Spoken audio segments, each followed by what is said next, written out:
Why don't we start with why you're here?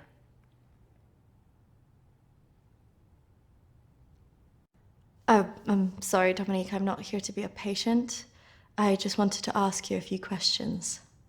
I call the people who come to see me, Christina, clients. Patients sound as if you're not getting out of here.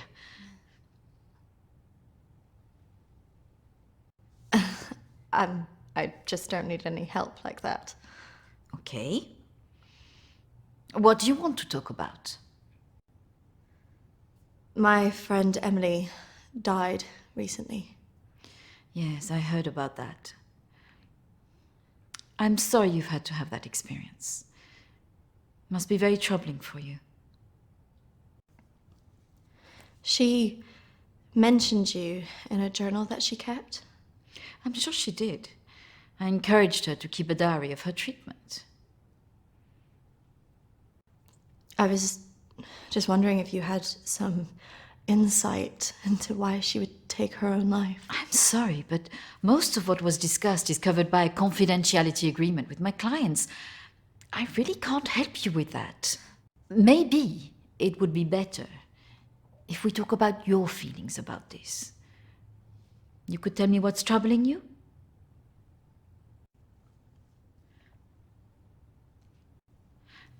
Close your eyes and listen carefully to my voice.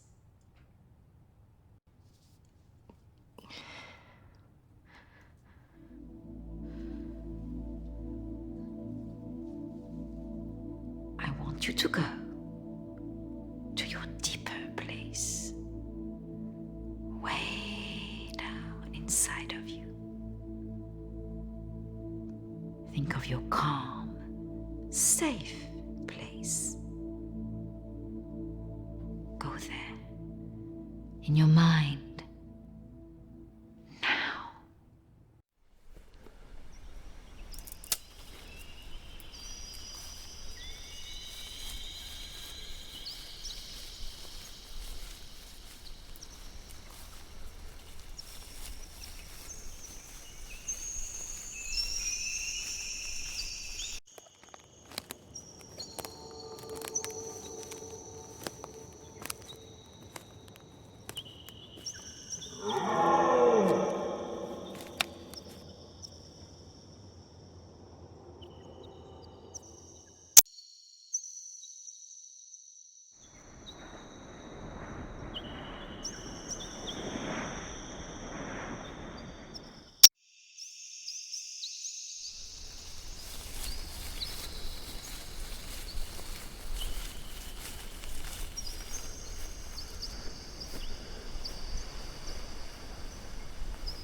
That's good, Christina. As you go deeper into the woods, the deeper you go into yourself. I look in the mirror and I just hate myself. I feel disgusted.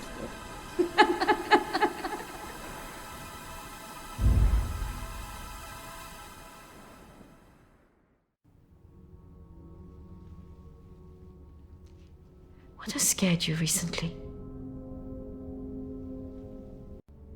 I saw a ghost. Do you believe in ghosts?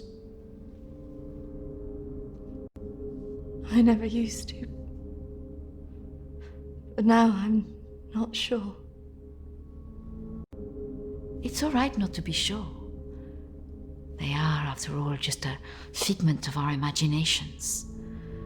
Representations of our anxieties and guilt. Then why would I see one? Our minds see what they want us to see. Do you believe in the afterlife? No. Do you believe in carrying on when everything else looks hopeless? No. Tell me about your relationship with your parents.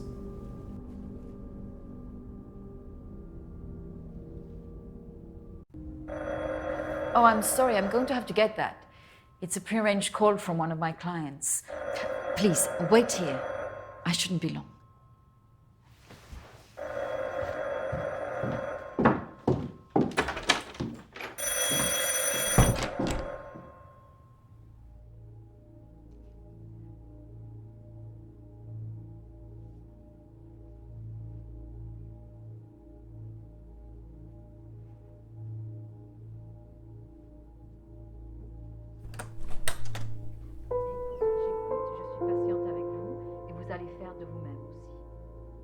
Prochaine fois, quand vous viendrez, voilà, nous allons vraiment travailler là-dessus. Ça ira beaucoup mieux et vous verrez. Non, surtout ne faites pas ça. Reste calme. Voilà, je suis là, je vous écoute. Non. Il ne faut surtout pas faire ça. Vous avez tellement bien travaillé la dernière fois. Très bien, voilà. Peut-être plus tard, après, oui. Patience. Beaucoup de patience.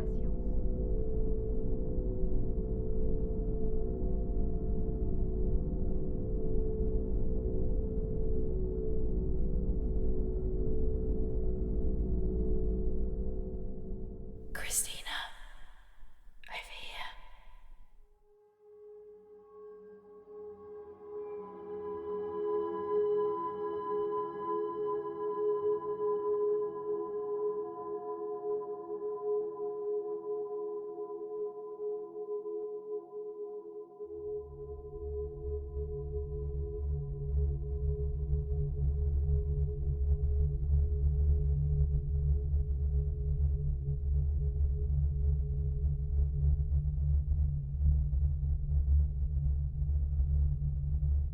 Come on, over here.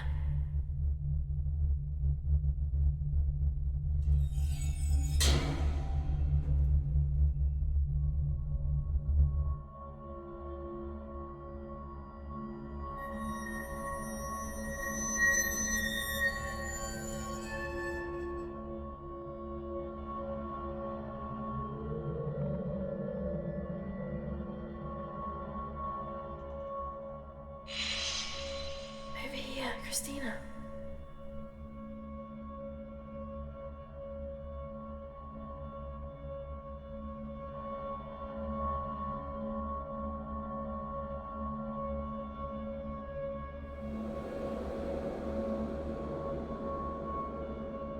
In here.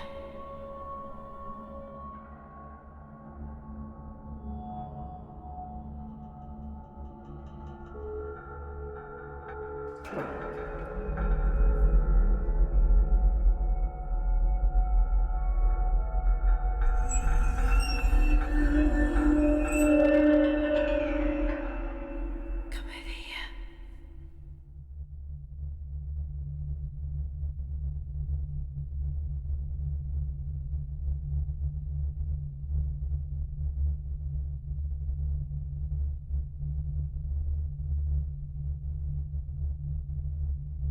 In here.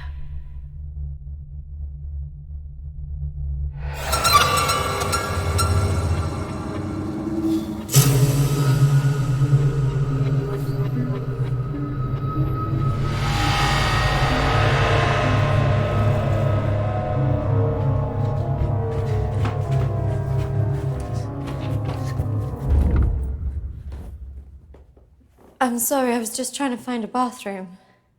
Of course. I should have shown you where it was. What was I thinking? Thank you.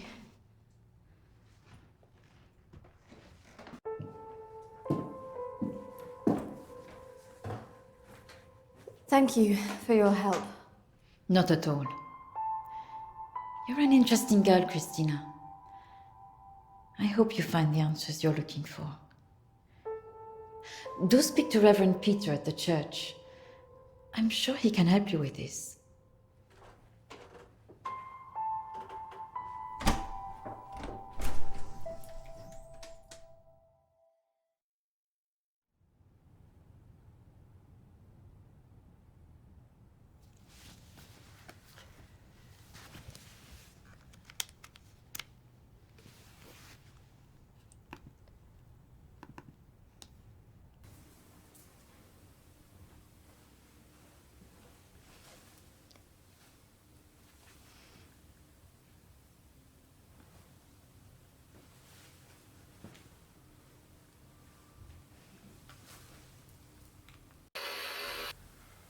I understand that, of course.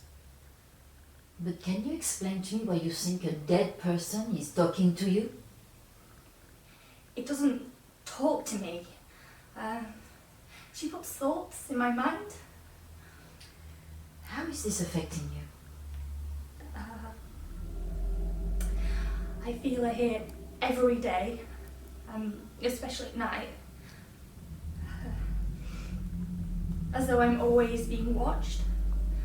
What she used to say was comforting, but now it's things that frighten me.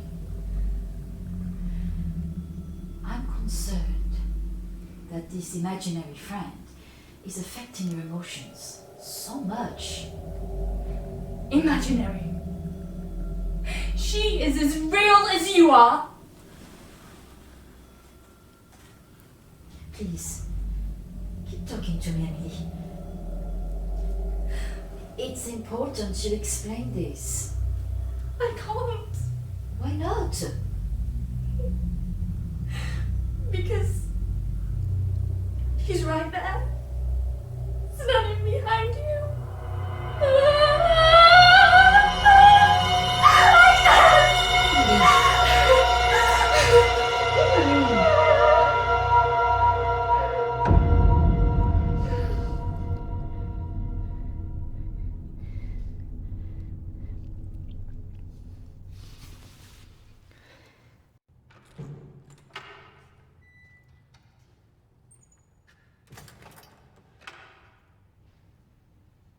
Hello and welcome.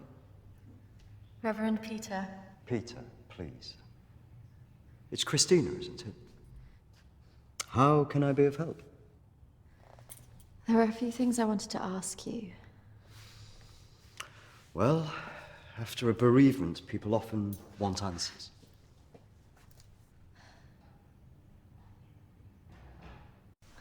It's about Emily. She was troubled by a lot of things. Yes, I knew she was troubled. I tried to help her where I could, but she didn't regularly come to this church. And people who aren't religious often feel uncomfortable asking advice from a man of the cloth. Emily talked about seeing ghosts here in the village. And it's something that I've experienced as well. It's very common after a death like this to have such experiences, even for those that don't believe in the paranormal.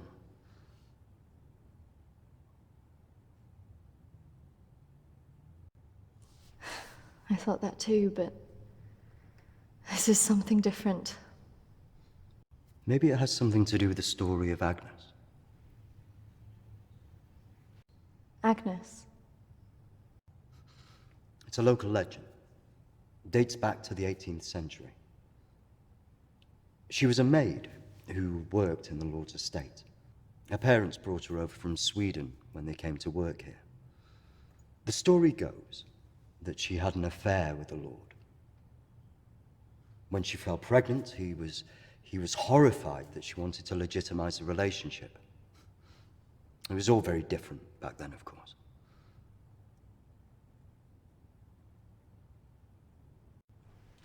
And nobody helped her. Not from the village, no. And the staff from the house, well, they turned their back on her because of the shame of it.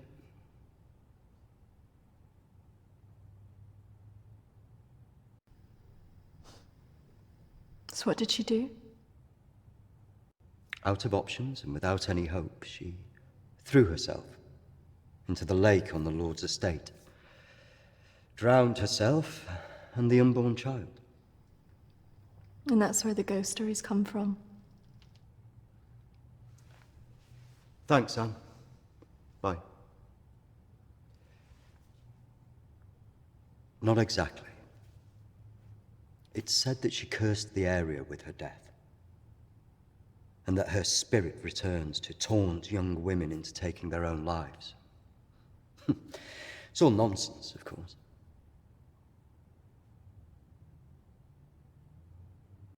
But there are more suicides here than normal. Some areas are more prone to this than others. The sad fact is, suicide hotspots occur more often than you'd think. And having a local legend like this only adds to the problem and plays into people's neuroses. Doesn't help that Alexander keeps talking about it. He's the Lord's descendant. He lives here in the village? Yes. The estate's had the same family and for hundreds of years. I wouldn't recommend talking to him about this. It's not the kind of thing you want to hear when you've just lost a friend in the way that you have. Can be a little bit grumpy too.